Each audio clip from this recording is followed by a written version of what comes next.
તો ભાઈ અત્યારે અમે આવી ગયા હે સ્નો પાર્ક ની અંદર. તમે જોઈ લ્યો અમારા મોટા અમારા ભટકી ગયા અહીંયા આવીને.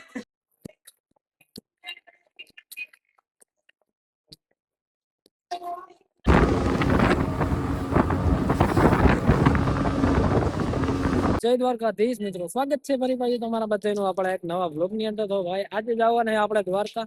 તો ભાઈ સવારના પોરમાં નીકળી ગયા હે ને ખંભાળી આસપાસ પહોંચી ગયા હે. આ દ્વારકા હજી આપણે આપણને ઘણું હે. તો સવારમાં હે ટાટમાં હે પેલા તો ચા પીવા આવી ગયા ખંભાળી આપણે વડવાળામાં. અને આજે આપણા ભેગું હે વિપુલ. તો ભાઈ અહીંથી નીકળીએ ફટાફટ અને દ્વારકા જઈને મળીએ તમને. અત્યારે અમે આવી ગયા હે ધંધાણા.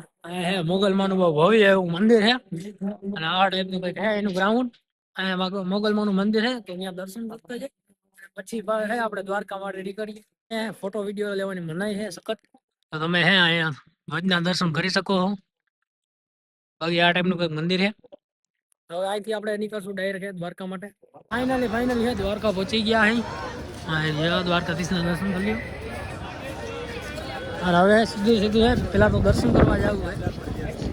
બાકી એ પબ્લિક આજ ઘણી બધી છે. તો ભાઈ મંદિરના દર્શન કરીને અમે આવી ગયા દરિયા કિનારે.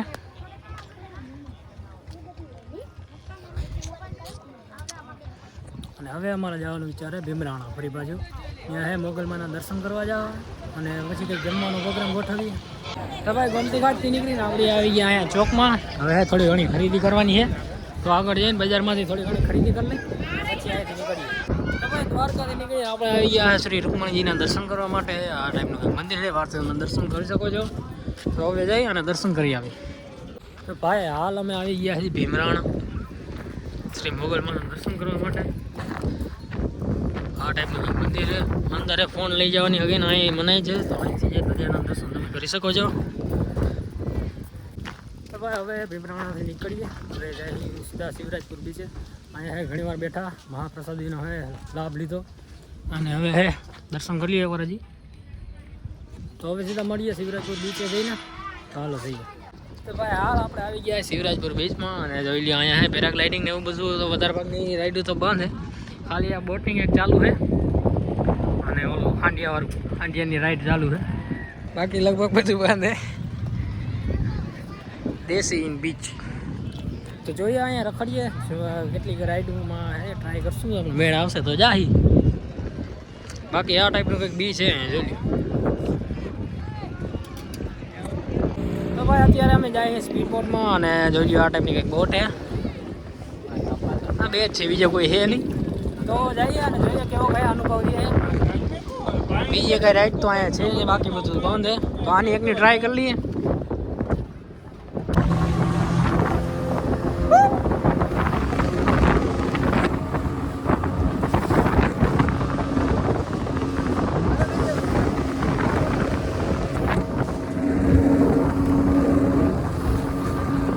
અત્યારે સમુદ્રની વચ્ચે આવી ગયા છે. વચ્ચે તો ન કહેવાય વચ્ચે તો ન કહેવાય, થોડોક હે કાંઠેથી આપણે છેટા આવી ગયા ને અહીંથી ફરી બાજુ વરવાનું છે અને ફરી બાજુ સ્પીડ બોટ ચાલુ થઈ જાય.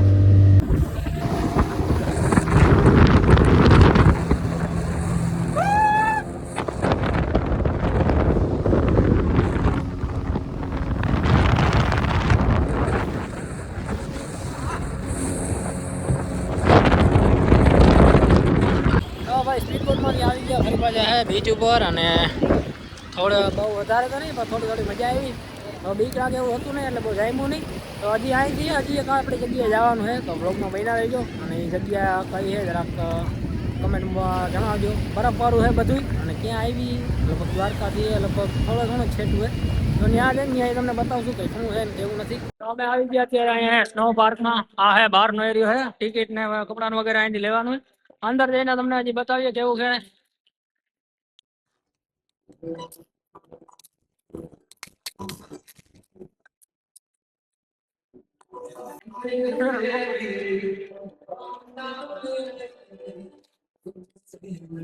પ્લાસ્ટિક નું